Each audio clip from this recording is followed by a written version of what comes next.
Hi friends, welcome to AVS Telugu vlogs. మన యొక్క AP రాష్ట్ర వ్యాప్తంగా ఉన్నటువంటి ఎన్టీఆర్ భరోసా పెన్షన్లకు సంబంధించి ఏపీ ప్రభుత్వం వారు లేటెస్ట్ అప్డేట్ అయితే విడుదల చేశారు. సో ఈ ఒక్క కేటగిరీకి వారికి సంబంధించి మెడికల్ సర్టిఫికేట్స్ అనేది ప్రాసెస్ అయితే స్టార్ట్ అయిందండి. దీనికి సంబంధించిన అప్లికేషన్ ప్రాసెస్ ఎలా ఉంటుంది, ఎప్పటి నుంచి స్టార్ట్ చేస్తారు క్లియర్గా చెప్తాను. కేవలం 3 కేటగిరీలకు సంబంధించినటువంటి వాళ్లకు మాత్రమే పెన్షన్కి సంబంధించి గవర్నమెంట్ అయితే తీసుకురావడం జరిగింది ఈ యొక్క ప్రాసెస్ని. సో మనకు ఈ యొక్క ప్రాసెస్ అనేది 1వ తారీఖు నుంచి జరుగుతుంది. పలు జిల్లాల వారికి కూడా జరుగుతుందండి. సో దీనికి సంబంధించిన పూర్తి వివరాలు నేను మీకు తెలియజేస్తాను. మన ఛానల్ని మొదటిసారి చూస్తున్నట్లయితే సబ్స్క్రైబ్ చేసుకోండి. గవర్నమెంట్ నుంచి వచ్చే ప్రతి చిన్న అప్డేట్ ఎప్పటికప్పుడు నేను మీకు తెలియజేస్తూ ఉంటాను. ఏపీ గవర్నమెంట్ మనకు వివిధ రకాల ఎన్టీఆర్ భరోసా పెన్షన్లకు సంబంధించి పెన్షన్ పెంపు అనేది చేసిందండి. సో దీనికి సంబంధించి చాలామంది ఎదురు చూస్తున్నారు. ముఖ్యంగా కొత్తగా పెన్షన్లకు అప్లై చేసుకునేందుకు అప్లికేషన్స్ పెట్టుకోవడానికి ఎప్పటి నుండి స్టార్ట్ అవుతుందని అందరూ కూడా ఎదురు చూస్తున్నారు. అలాగే గవర్నమెంట్ పెన్షన్లను కూడా మార్చిందండి.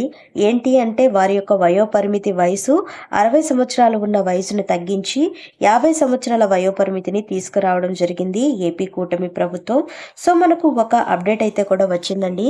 మనకు అన్ని జిల్లాలలో అయితే ఈ యొక్క క్యాంప్స్ అయితే కండక్ట్ చేశారు.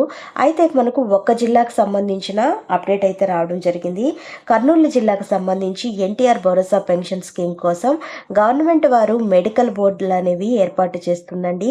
సో ముఖ్యంగా ఎవరైతే వీల్ చైర్లకు పరిమితమైన వారు ఉంటారో, బెడ్ రిడన్ వారు ఉంటారో, ప్రమాదాలు జరిగిన వారు ఉంటారో వారందరికీ 5,000 రూపాయల పెన్షన్ నుంచి 15,000 రూపాయలకు పెంచడం జరిగిందండి. సో గవర్నమెంట్ ద్వారా ఈ క్యాంపులు నిర్వహించి ఈ కేటగిరీకి సంబంధించిన రోగులు ఉంటారో వారికి మెడికల్ సర్టిఫికేట్లు అనేది ప్రొవైడ్ చేస్తున్నారు. సో ఈ సర్టిఫికేట్ ఎందుకు అంటే గనక ఎన్టీఆర్ భరోసా పెన్షన్ కానుక పథకానికి సంబంధించి అప్లై చేసుకోవడానికి మనకు చాలా ఈజీగా ఉంటుందండి. సో మన యొక్క డాక్యుమెంట్స్తో పాటు ఈ యొక్క డాక్యుమెంట్ అనేది ఇస్తే వారికి వెంటనే పెన్షన్లు అనేది అప్లై చేసుకుంటే ఎలిజిబుల్ రావడానికి చాలా తొందరగా వీలవుతుంది. వారితో పాటుగా 2 కాళ్ళు బోధకాళ్ళు ఉండేవాళ్ళు, కిడ్నీ పేషెంట్స్, హార్ట్ పేషెంట్స్, లివర్కి సంబంధించిన రోగులు కూడా ఈ సర్టిఫికేట్స్ అయితే ఇస్తున్నారండి. వీటికి సంబంధించి సదరం స్లాట్స్ అనేది బుక్ చేసుకోవడం, లేకపోతే ఒకవేళ బుక్ చేసుకోకపోతే ఈ యొక్క క్యాంపుల్లో పాల్గొనడం చేసినట్లయితే మెడికల్ సర్టిఫికేట్లు అనేది మీకు వస్తాయి. సో ఈ యొక్క కర్నూలు జిల్లాలో మాత్రమే ఈ క్యాంపులు ఏర్పాటు చేశారా అంటే కాదండి, అన్ని జిల్లాలలో ఏర్పాటు చేశారు.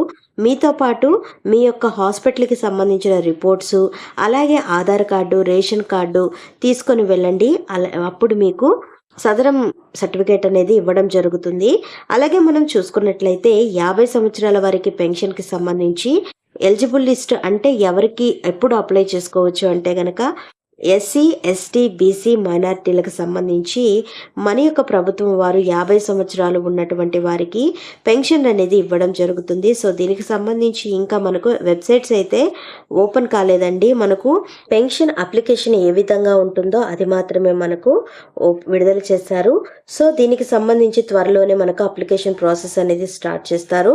సో మనం అలాగే పెన్షన్ వెరిఫికేషన్ గురించి చూసుకున్నట్లయితే పెన్షన్ వెరిఫికేషన్ అయితే ఇంకా పూర్తి కాలేదండి. ప్రతి నెలలో కూడా పెన్షన్ వెరిఫికేషన్ అయితే చేస్తున్నారు. అలాగే మనకు ఈ నెలాఖరు లేదా వచ్చే నెలలో అయితే కొత్త పెన్షన్లకు అప్లై చేసుకోవడానికి ఆన్లైన్ అప్లికేషన్ కూడా విడుదల చేసే అవకాశం అయితే ఉంది. సో ఫ్రెండ్స్ చూసారు కదా, ఇదండి మనకు వచ్చినటువంటి లేటెస్ట్ అప్డేట్.